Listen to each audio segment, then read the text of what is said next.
السلام عليكم خوتي، ان شاء الله تكونوا بيان وعلى خير.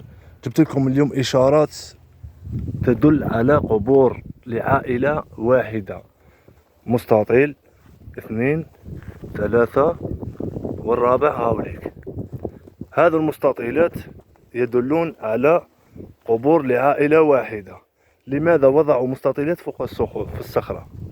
لأنهم موضوعين داخل الصخرة، نحتوا الصخرة ودفنوهم وجايين تحت التراب. وين جايين بصح هذا المستطيلات؟ وين نلقاو الدفائن؟ دوك نقول لكم. كاين هذا المستطيل مفتوح، الاتجاه تاعو من هنا،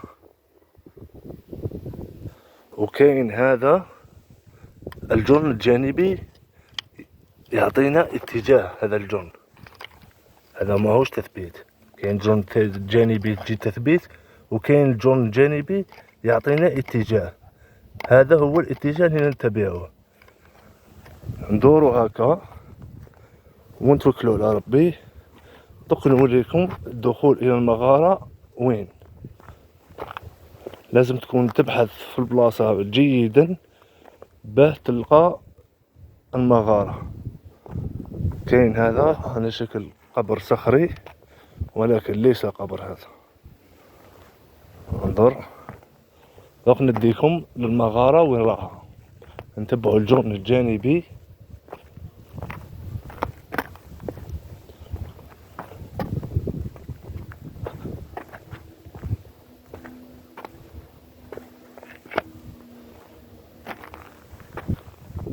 مليك المستطيلات الهيه. وهنا الدخول الى المغارة من هنا. لماذا يا ترى؟ كاين هنا جرن جانبي، هنا شوية كاين بلاصة الافاعي، او كاين مربط فارس تحت الصخرة هذه، وكاين جرن جانبي، وكاين مربط فارس كبير تحت الصخرة هذه. هاوليك ان شاء الله يكون باين. مربط فارس.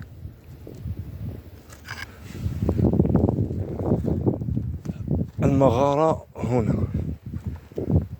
دخول الى المغارة من هنا. وانا راني نحلل فقط. كاين واحد راه يتبع فيا السينيال، والسينيال كتبني بالسينيال. خوتي طلعوا لنا الفيديو ماني داير له والو، هذا راه يتبع وخلاص. روح تفرج تيك توك، تفرج انستغرام، خليك مني. انا نحلل للناس. كاين ناس ما عندهاش الات، ما عندها والو، يمشوا بالتحليل هذا. خليني معاهم. ان شاء الله يكون عجبكم الفيديو. وما تنساوش اللايك، وراه كاين جديد بقوه. شكرا لكم.